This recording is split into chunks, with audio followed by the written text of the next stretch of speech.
That's a fact.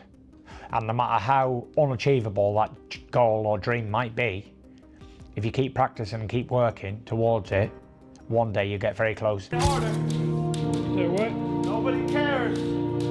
Train harder. There's been some talk about possibly Joshua using Jake Paul as a tune-up to fight you. What are your thoughts on that? I don't know about tune-up. I think Jake Paul knocks him out. Seriously? Yeah. Jake Paul is quietly sharpening himself beside Tyson Fury while he prepares for the Anthony Joshua showdown. Fury says Jake has drawn nearer to his long-term visions, and this matchup becomes one of the major steps along that path.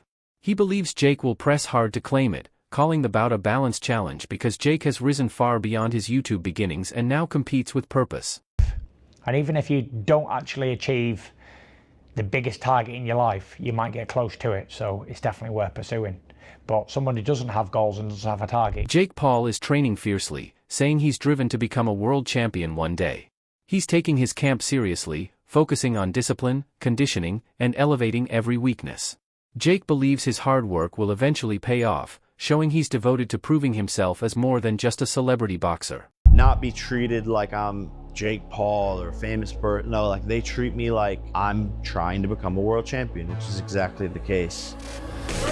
Tyson Fury says Jake Paul truly has a genuine shot against Anthony Joshua, showing just how much Jake has evolved. Fury maintains people must no longer dismiss Jake, because he has grown into a driven fighter who might shock seasoned heavyweights. Talk about possibly Joshua using Jake Paul as a tune-up to fight you. What are your thoughts on that? I don't know about tune-up. I think Jake Paul knocks him out. Seriously? Yeah. Why so? What impresses you about Jake Paul? I just think Jake Paul would knock AJ out. I think AJ's a spent force, and I think Jake Paul's on the rise. And I like his new heavyweight look. Boxing has always felt like a world driven by business just as much as sport, and Barry Hearn makes this clear when reflecting on Anthony Joshua. Hearn, a veteran promoter, insists that Joshua should seriously think about a bout against Jake Paul, stressing that boxing is fundamentally a money business. In Hearn's view, the financial incentives are simply impossible to ignore. He explains that while some may question the legitimacy or competitiveness of a fight like this, the opportunity to secure a massive payday becomes a crucial factor in a boxer's career decisions. For promoters, fighters, and audiences alike, the potential revenue from a Joshua Paul matchup could surpass expectations, making it difficult to dismiss. He should fight Jake Paul. What's your view on that, Barry? Money. Don't be silly. You know, I mean, you're mostly sensible, aren't you? Mostly. Of course, we're all purists at heart, but purism doesn't necessarily pay the bills. And boxing is a money business. And the day we don't accept that and then move on, we won't understand why certain things happen. So if that fight's there next week and it's signable and they can do Joshua against Tyson Fury next year, take the Jake Paul fight in December, go and do it. 100. Sports analyst Simon Jordan offers his take on Jake Paul's unexpected climb through boxing. Jordan reflects on the unusual shape of Paul's journey, noting that shifting from a YouTube figure to a fighter testing himself against world-class athletes is anything but ordinary. In longtime boxing circles, Paul's rapid rise is met with doubt and frequent criticism. Jordan explains that the sport has traditionally prized steady development, a path built through amateur experience and tough, rising levels of opposition. Jake Paul's sudden rout shakes that structure, and for many across the boxing community, it sparks concerns about respect, competitive standards, and whether such a model can truly last. As a boxing purist, it doesn't sit well, but as a normal working class lad, I've been asked by builders, would you fight Jake Paul for £5 million? I never got £5 million for fighting anyone else in a fight, so it's the silliest question in the world. I've been retired 7 years, I'm still very confident. If you give me 3 weeks to get off the couch, I'll probably still beat him with one hand. It's not, he's not a good fighter, so it's not even being disrespectful to him. As a YouTuber, as a presenter in what he does, he blows me out the water. That's his line of work, but you're stepping into boxing, another profession. Now, to call it like Canelo out, I think is disrespectful. To call Anthony Joshua out is lunacy, but we know why it's happening and why he does it. Forget Jake Paul. Forget Jake a lot of tickets. Paul. I mean, Jake Paul's going to do what Jake Paul does, but Anthony Joshua, and with respect to you and what you did and didn't earn in your career, Anthony Joshua has earned a king's ransom. Yeah. So he doesn't need to be fiddle with this, does he? Yeah. No, he doesn't. But again, all I keep seeing from people out there is, when is enough enough? And I get that. But when you're retired at 33, 34, and you've got to make that last now, you've got more experience than me in this, dealing with a lot of footballers in the past as well, and business people who have to make a certain amount of budget last. Despite criticism, Jake Paul has undeniably provided many professional boxers with their biggest paydays, showing his financial influence across the sport. However, his behavior has not been widely applauded. Analysts and fans observe that Paul has repeatedly disrespected boxing icons and practitioners, calling out fighters in ways that some view as provocative or dismissive. This contrast creates a conflict throughout the sport. Paul delivers substantial money and attention, but his style disrupts established traditions and stirs mixed reactions among veterans and purists. Want to fight Anthony Joshua? Exclusive? Because I know that I will. I'm so sorry for my English, but I have to. See, Jake Paul does lots of good things. He has a camp for kids where he, I guess, gives training and coaching and gloves and environment for kids in Puerto Rico. He helped lots of boxers to get the bigger purse than they deserve. He has done some good things. But, and you are kind of trying to be on his side, but then he says something like that. Like, you almost are on his side, and then he says, I want to fight Anthony Joshua and Canelo at the same night, or whatever. Jake, fighting Anthony Joshua and Canelo is not fighting Tyron Woodley or 60 years old Mike Tyson with Alzheimer's. Anthony Joshua is able to literally kill you. No doubt. If his mission is to kill you on the ring, he will kill you. You lost against Tommy Fury. Tommy Fury won against you. What Anthony Joshua? What Canelo, my friend? Canelo, you would need the liver replacement after Canelo fight. I promise you. I don't know. So stop doing that shit. Do the good things you are doing, and we will be on your side. Just stop saying crazy shit. The question of the upcoming fight between Anthony Joshua and Jake Paul reaches far beyond finance. Comparisons with Gervonta Davis's exhibition clash against Paul highlight the difficulty involved.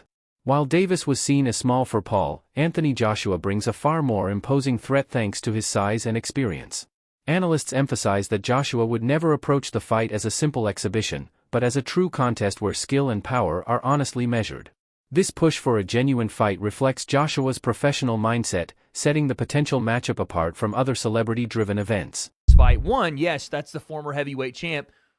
Why is he fighting Jake Paul? And two, why is Jake Paul putting his health and well-being on the line? Because someone asked me on Twitter, Wade, if Jake Paul gets knocked out, will his career be over? Buddy, his life may be over if he gets knocked out by AJ, because that dude put Francis Ngannou flat on his back, and I had never seen Francis Ngannou hurt before. Again, it's boxing, not MMA. Jake has a little more experience, but we're talking about a massive size difference. AJ's still relatively young and still relatively got something left in the tank, and he's only fought the world-class guys for the last 10 years. This would be Jake's not only hardest fight, most dangerous fight of his career. If Jake is doing this, it could signal the last one. I'm not even joking. This could signal Jake being like, I'm having one more of these and I'm out.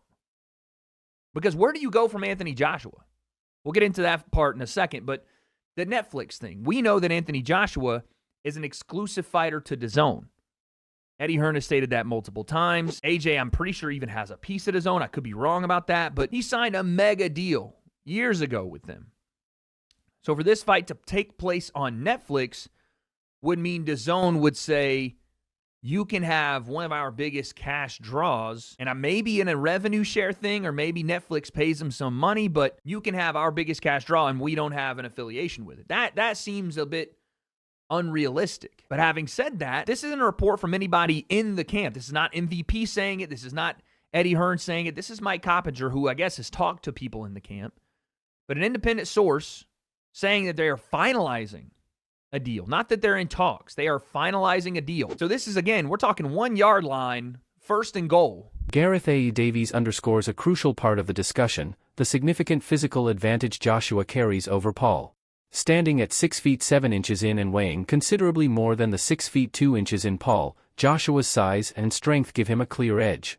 This disparity is not trivial as it shapes both strategy and risk assessment inside the ring. Davies notes that these differences combined with Joshua's elite technical skills would make the contest a serious challenge for Paul while simultaneously adding to the immense spectacle and financial draw. For audiences, the contrast builds intrigue, showcasing the clash between raw size and celebrity appeal. I'm not sure Anthony Joshua's going to play the game like everyone else. And it could be fairly calamitous, I think, if Joshua stepped into a ring with Jake Paul. But we're going to watch it because we want to see Jake Paul get knocked the F out. We do. Everyone wants to see it. I mean, I've even said it to him. I was looking forward to Mike Tyson him knocking him the fuck out. Doesn't surprise me. He's looking for the biggest names out there, and it just shows that he's prepared to put himself on the line to promote himself. Would it be more competitive than the Ngannou fight, in your opinion, or less? That's a very good analogy. It's a very good comparison. Much less competitive. I mean, I think it's got to be at that level of exhibition bout. I think it's a very dangerous fight for Jake Paul. Very dangerous. He's probably got one chance to try and counterpunch. And if he catches Joshua, he might do something, but I see that as a 100% win. Another key element is Joshua's devastating knockout power, which Gareth describes with striking imagery, comparing it to a brutal mule kick. Such fierce force is not just overwhelming, but also a tactical threat that could control the entire fight. Analysts warn that even one careless mistake by Paul might trigger a sudden ending, making the matchup both extremely dangerous and intensely awaited. Joshua's enormous punching strength highlights the competitive weight of the showdown, balancing the business-focused motives with authentic athletic stakes. This one, you got a guy who's 6'7" to Jake Paul 6'2", probably weighs 30 pounds more than him, if he's 220, and who hits like a blooming mule, kicks. So, and you know, yes, Anthony Joshua's had issues against very skilled boxers, and he's been caught by Andy Ruiz, and he's been caught by Alexander Usyk twice, and out-hustled and outboxed, and knocked out by Daniel Dubois. But Jake Paul is not the kind of guy, not the kind of guy who is going to be able to pick him apart. Michael Bisping provides a sharp look at the risk-reward scenario facing Jake Paul. Bisping notes that Paul exists in a rare spot where the downside is almost non-existent. Defeating Joshua would launch him to unprecedented levels of acclaim and recognition, while even a loss would still boost his profile through notoriety and audience attention. This stands in stark contrast to traditional boxing, where defeat can severely harm a career. For Paul, the potential gains are enormous and the risks minimal, which helps explain his relentless chase of high-profile, high-reward matchups. Out there on an island by myself, everyone says the same thing, and he would potentially prove all of those critics wrong. Well, yeah, he would, maybe, unless there's some funny business, right? And for Anthony Joshua, as I said, this is kind of a lose-lose, right? Because if he wins, people are still going to say, well, you only beat Jake Paul, right? The man that lost to Tommy Fury, after all, right? That's the only loss in his record, Tommy Fury. You're telling me that Tommy Fury is going to beat him, and then Anthony Joshua's not going to beat him? So if he beats him, he gets no credit. And if he loses, then holy sh**. Can you imagine? That would be the biggest downfall of any boxer's career. The reality is, he's not going to lose. There is no way on this earth that Jake Paul can beat Anthony Joshua in a boxing match. That's just a fact, okay?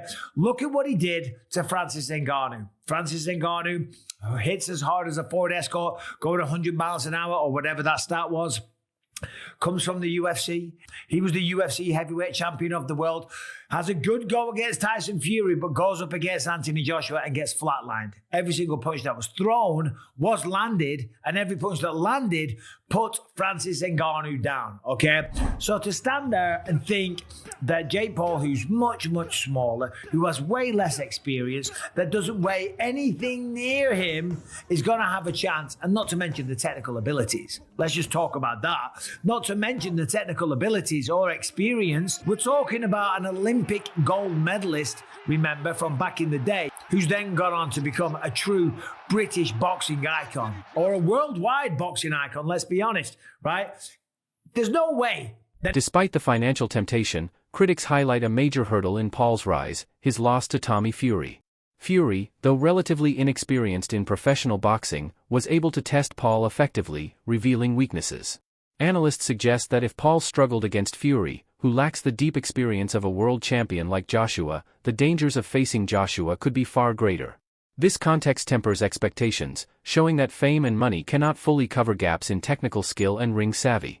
Experts note the unpredictable nature of a Joshua-Paul clash. While Joshua's size and skill stand out, facing an unconventional opponent like Paul demands strategy, caution, and measured dominance. The matchup exemplifies the complex balance of celebrity, finance, and true competitive integrity. In me tells me that this is going to be just an exhibition, and AJ should wipe the floor with him within the first round, right? And if he doesn't, are we getting mugged as punters? Well, it's on Netflix, so if you've got a net... No, but whoever is punters, when I say punters, the watching audience, right, around the world, right? Yeah. I don't know, mate. I think it's dangerous. Yeah, I genuinely think it's dangerous. Well, but that's put in a world heavyweight champion. But then the cynic, who's at the top 4 or 5 fighters in the world. Then the cynic in me tells me, YouTuber who's never had a proper fight. Right, the cynic in me straight away goes, I think AJ's probably going to be told, and I don't know this, don't go heavy on him the first round. No, he can't afford to do that. Anthony Joshua can't afford to do that. Okay, well, that's where I'm wrestling with my own mind right now. You asked me the question. How do I feel about it? I don't know what to make of it, mate. I seriously don't know what to make of it. I seriously don't. I think it's a joke. Yeah, I don't know what to make of it. I'll watch it because... I don't know whether I will, JJ. Honestly, I probably will close the vote. Right now, I don't know whether I will. For Joshua, stepping into the ring with Paul demands careful, meticulous preparation. His clear size advantage and elite knockout power provide a theoretical upper hand, yet analysts caution that underestimating Paul's unorthodox style could lead to unexpected moments. Coaches and strategists will likely focus on controlled aggression, tactical precision, and selective engagement, balancing the financial rewards with the need to protect professional credibility. In this light, the fight becomes a multifaceted challenge, part pure sport, part dazzling spectacle, and part strategic business maneuver, where every decision inside the ring carries weight far beyond just punches thrown. Mayweather. No, Mayweather. I didn't watch that. Who fought Mayweather? Oh, it was. I tell you, it was. Who was the MMA fighter? Logan Paul. Logan Paul. The one that you didn't know the name of, yeah. Logan Paul, right? He fought Floyd Mayweather. I didn't watch that one either, right? I know, but Jake Paul's got a bit more boxing credentials. He has. Because he What about McGregor? Who did McGregor fight? Did he fight someone? McGregor, or have I made that up? Yeah, I don't know. Where's your head at? I don't know, mate. I mean, they all it's all over the gaff. You gave Andy your number and you gave him the talk. His name's Adam. Adam, sorry. You gave Adam the number. No. You said 03717 22 I gave him the sports. You gave him the sports number. No, but I don't. Get your head out. No, I don't know. I don't know whether I will watch it, actually, if you want the honest truth. Well, we asked for some calls and people have phoned up. They're interested in it to have their say. Let's go to Paul, who's a Man United fan. All right, Paul? All right, P-Dog? Yeah. You all right? How you doing? I'm all right, Paul. Look, obviously big news. What do you make of this? Oh, I think, so I'm a big boxing fan, I think Jake Paul's got a better... That's a wrap for today's video. Stay tuned, and until next time,